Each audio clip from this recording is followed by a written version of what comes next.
దిబ్బలుగా చెత్త పేరుకుపోయి ఉంటుందో ఆ ప్లేసెస్ అన్నిటిని కూడా శ్రమదానంతో ప్రజలందరూ కూడా ఇంక్లూడ్ అయ్యి అందరూ తలా ఒక చెయ్యి వేస్తే మన గ్రామాలు మన పట్టణాలు పరిశుభ్రంగా ఉంటాయని నిరూపించుకుంటూ అందరూ కూడా దాంట్లో పార్టిసిపేట్ చేయాలి. శానిటేషన్ కార్యక్రమాలు చేసుకోవాలి.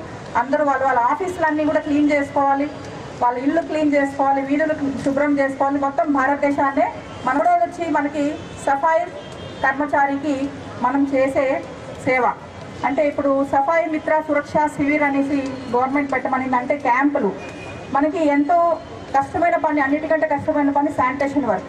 మన ఇంట్లోనే మనం ఇల్లు ఊడ్చుకోవాలన్నా బాత్రూమ్ పడుకోవాలన్నా టైం ఉండదు, అంత శ్రమ పడలేము. దాన్ని కొంతమంది నామోస్ కూడా ఫీల్ అవుతారు బాత్రూమ్ పడుకోవాలంటే కూడా, ఇంట్లో మనం వాడే బాత్రూమ్ పడుకోవాలంటే కూడా. అలాంటిది సఫాయి కార్మికులు వాళ్ళు రోడ్లు ఊడుస్తారు, చెత్తెత్తుతారు, ట్రాక్టర్లో తీసుకుపోయి దాన్ని దూరంగా డంప్ చేస్తారు. వాళ్ళ చేతులతో వాళ్ళు ఈ కార్యక్రమాన్ని చేసేటప్పుడు వాళ్ళకి ఎన్నో అనారోగ్య పరిస్థితులు వచ్చే అవకాశం ఉంది. కాబట్టి వాళ్ళ ఆరోగ్యం బాగుండాలనే ఉద్దేశంతో వాళ్ళ ఆరోగ్యం కోసం సఫాయి మిత్ర సురక్ష శిబిర్ అని వాళ్ళకి హెల్త్ క్యాంప్స్ కండక్ట్ చేయమని గవర్నమెంట్ 3వ థీమ్గా ఇచ్చింది.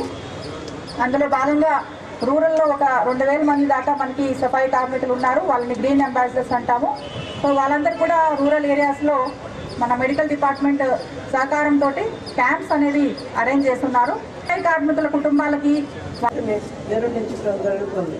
కావున ప్రతి ఒక్కరూ ఈ కార్యక్రమంలో భాగస్వాములై స్వచ్ఛ గ్రామాలు స్వచ్ఛ పట్టణాలుగా తీర్చడంలో మీ వంతు కృషి చేయాలని కోరుకుంటూ మన జాతిపిత మహాత్మా గాంధీ ఆశయ సాధనకు అందరూ కృషి చేయాలని కోరుకుంటూ సెలవు.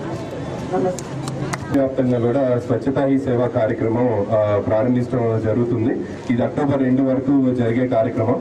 మనకి మహాత్మా గాంధీ గారి స్ఫూర్తితో మనకి స్వాతంత్రం ఎంత అవసరమో పరిశుభ్రత కూడా అంతే అవసరం, స్వాతంత్రం కన్నా కూడా పరిశుభ్రత అవసరం అని చెప్పి ఆయన జీవితంలో చాలా భాగం స్వాతంత్రానికి ఎంత కేటాయించారో స్వచ్ఛతకు కూడా అంతే కేటాయించారు. అదే స్ఫూర్తితో ప్రపంచంలోకెల్లా అతిపెద్ద పారిశుద్ధ్య కార్యక్రమం అయింది స్వచ్ఛ భారత్ మిషన్. 2014 అక్టోబర్ 2న ప్రారంభించి ఇప్పటికీ దాని రిజల్ట్ వల్ల ఇన్ఫాంట్ మోర్టాలిటీ కానీ అవన్నీ తగ్గినట్టు ప్రపంచ స్థాయి సంస్థలన్నీ కూడా తెలియజేస్తున్నాయి. One of the most successful campaign Swachh Bharat machine.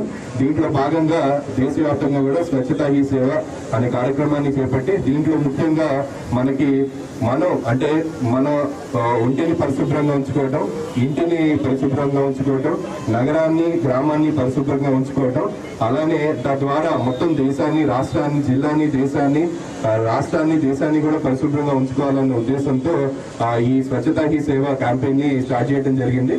కోరుకుంటూ ఇక్కడ ఉన్న వాళ్ళందరికీ కూడా my appreciation for participating in the campaign. ఇదే విధంగా మనం ఈ 15 రోజులు కండక్ట్ చేసే క్యాంపెయినింగ్ యాక్టివిటీస్ లో అందరూ కూడా యాక్టివ్ గా పాల్గొని మన నెల్లూరు జిల్లాని స్వచ్ఛత వైపుకు మనం తీసుకువెళ్లాలని కోరుకుంటున్నాను. Thank you.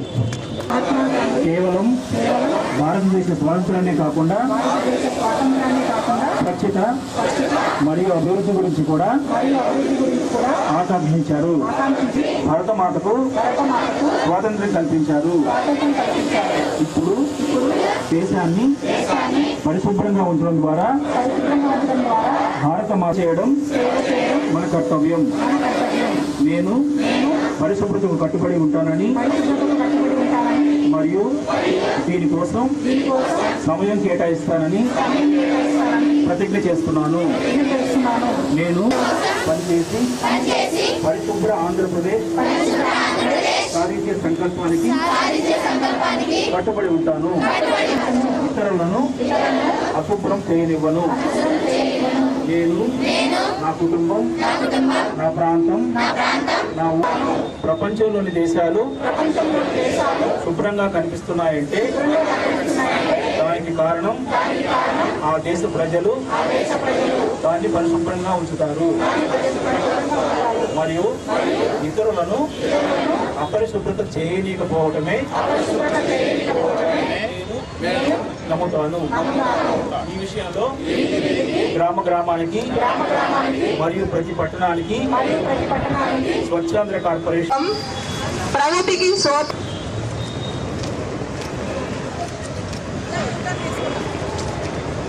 बैठा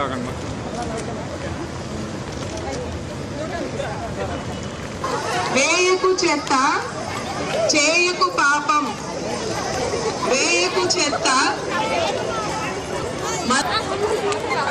ప్రగతికి సోపానం, ప్రగతికి సోపానం, అపరిశుభ్రత నివారిత,